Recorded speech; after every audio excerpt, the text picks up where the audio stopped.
Iwas-iwas po tayo sa pagluhod, girl. Kaya umiitim yun, sis. Kakikis-kis nyo sa inyong mga jowa. Ano yung trip nyo? Yan, trip nyo. Trip-trip lang yan. Sis, gagawin natin to bago maligo, okay? Ganito siya. So, toner ito, guys. 3 years ko na tong ginagamit. Hi guys! Welcome back po ulit dito sa ating YouTube channel. And for today's video mga sis, ang pag-uusapan naman natin ay paano paputiin ang siko, tuhod, batok at singit.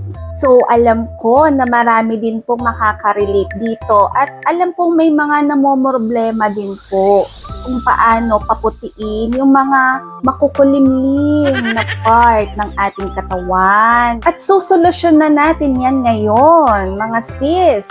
But before that, sana napanood niyo na po yung aking vlog tungkol sa paano pumuti at sa aking mga skincare products para naman po kahit papaano nakakasabay din po kayo kung paano pumuti ang ating mga balat.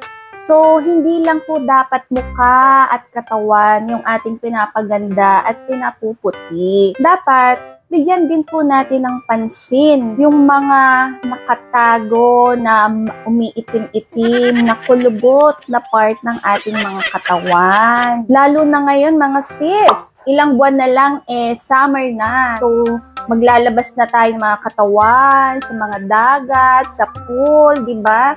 Yung iba po nagtutupis pa. So, akala mo tinitingnan kanila kasi wow, ang puti naman nun. Hindi mo alam, girl, tumitingin sila sa'yo kasi maitim ang iyong singit. So, ngayon, bibigyan na natin ng solusyon yung mga ganong problema. Bago natin paputiin yung mga yon, alamin muna natin kung bakit ba umiitim yung ating siko, tuhod, batok, at saka yung ating singit. Alam nyo ba kung bakit? Sige, tanungin nyo ako, bakit? Ang cause po talaga kung bakit maitim ang ating siko, tuhod, batok at singit, dahil po sa libag. What? Yes, that's right, sis. Libag po talaga. Ang siko po kasi natin ay yung kalimitan nating ipinapantuon. Diba? Pag nasa table tayo, pinapantuon natin. Pag nag-iisip tayo, nakaganto tayo. Minsan, pag kumakain tayo, nakaganon tayo. So, ang atin pong mga siko, ang tendency po niyan ay kumapal at umitim. Kasi lagi pong natutuon. Tapos, hindi natin nalilinis. Yung tuhod naman po natin, kalimitan po pag lumuluhod-luhod tayo. So, medyo iwas-iwas po tayo sa pagluhod, girl. Okay?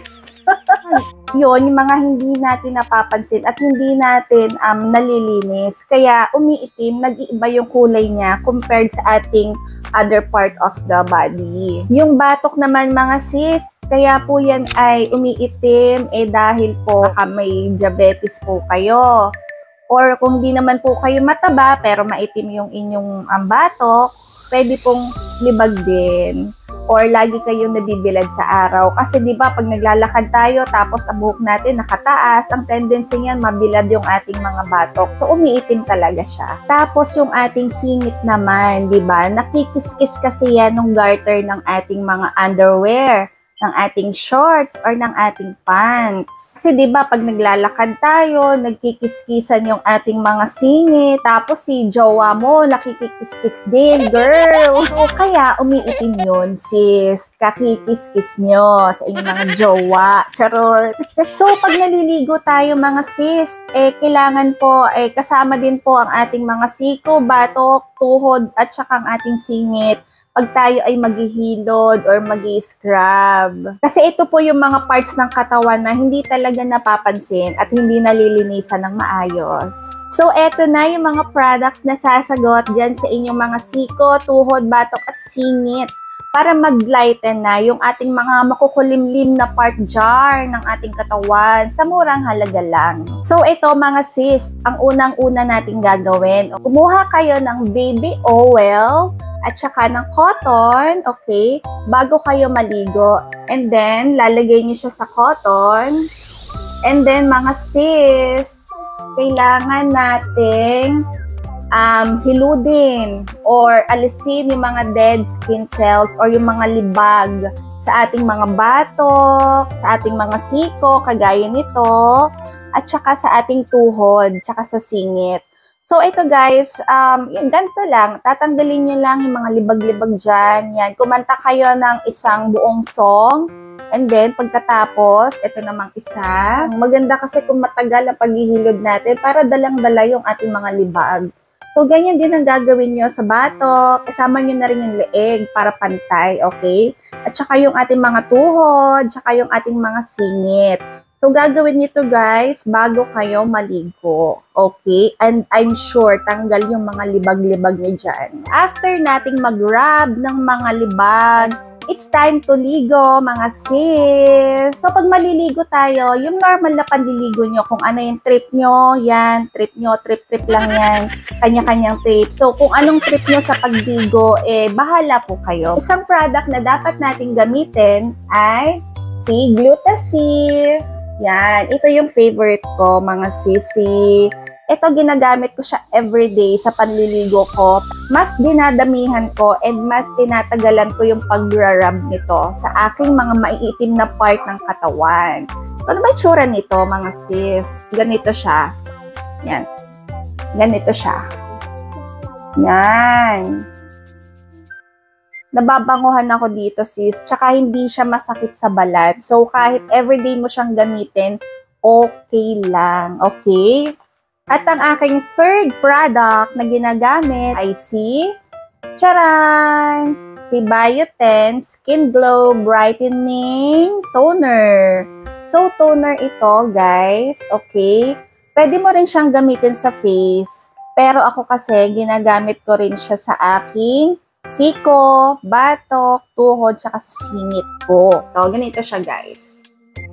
Yan. So, toner ito, guys. So, hindi lang pang mukha ang toner, okay? Pang lagay din siya sa mga kulubot na part ng ating mga katawan. Pwede rin kasi kayong gumamit ng Eskinol na clear or yung Eskinol na papaya. Basta yung may whitening effect sa ating mga balat. Pwedeng-pwede yun. Ito na rin yung pang face ko. So, ito na rin yung ginagamit ko sa aking mga maiitim na part ng katawan. So, ito gagamitin natin after maligo, syempre. Pag tuyo na yung katawan natin. Ganito lang din yung gagawin natin, mga sis. Kuha tayo ng cotton, tas lagay natin si Bioten. And then, i-rub din natin siya dun sa mga part ng katawan natin na gusto nating paputiin. Like yung ating siko, yung ating batok, and then yung ating tuhod, tsaka yung ating singit. So, ganito lang din siya kagaya nung ginawa natin nung una sa ating baby oil, okay? Tsaka guys, alam nyo, mabango to. Tsaka pwede to sa kahit saang type ng skin, even sa sensitive skin. Kasi natural yung mga ingredients nitong Bioten. Kaya love na love ko ang Bioten. Not sponsored. Binili ko yon. At ang ating fourth product na pampaputi ng ating mga maiitim na part ng ating katawan ay ang paborito kong si AHA Serum para mas mabilis yung pagpaputi ng ating mga siko, singit, tuhod at batok. Maganda kasing gamitin ito. Ito guys, kung napanood nyo yung mga una kong vlogs, ito talaga yung ginamit ko na pampaputi ng balat.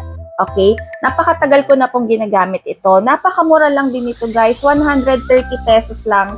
Isang ganito na. AHA Serum. So yan. Product ko ito ni Brilliant. And then, paborito ko po ito. 3 years ko na itong ginagamit. Ang ginagamit ko to sa buong part ng katawan ko. Maglalagay lang tayo sa part ng ating katawan na gustong paputiin. So, kagaya niyan. Color red po ito. Tapos, lagay mo lang siya sa iyong mga siko, sa iyong mga tuhod, batok, and sa tuhod and sa singit. So, yan guys. Ganun lang siya para mas mabilis yung whitening effect ng ating mga maiitim na part ng katawan. Tuwing kailan po ba dapat gamitin yung mga products na sinabi ko? Yun po ay everyday nating gagawin. Isama na po natin sa routine natin yun kung gusto po nating pumuti yung mga maiitim na part ng ating katawan. At saka murang-mura lang po lahat ng product na yon. Hindi po ako gumagamit ng sobrang mahal ng mga products kasi po depende po yun sa kung anong effect sa ating mga katawan. So, sa akin naman po ay umi-effect yung mga murang halaga, kaya po sinishare ko din po sa inyo. Ilalagay ko rin po yung mga products na yon sa description box below para kung gusto nyo pong itry, hindi nyo na po hanapin at sa legit po kayo makakabili. Hindi po sa fake. Kasi marami pong naglalabas ang fake ngayon. So, sayang din naman po yung ating pera. And all of these products, guys, mga sis, best friend, ay safe po. And pwede po sa kahit anong type ng skin, even sa sensitive skin po. Alright, so that's all for today's video, guys. Sisi, best friend. So, sana po ay may natutunan na naman po kayo sa aking mga pinaggagawang vlogs na ito. At kung di pa po kayo nagsusubscribe, mag-subscribe na po kayo and hit that notification bell para naman po lagi kayong updated sa mga ipopost ko pa na videos about sa travel, skincare, tutorial, at kung ano-ano pa. Thank you for watching and I'll see you again next time, mga sisi, best friend. God bless you. Bye!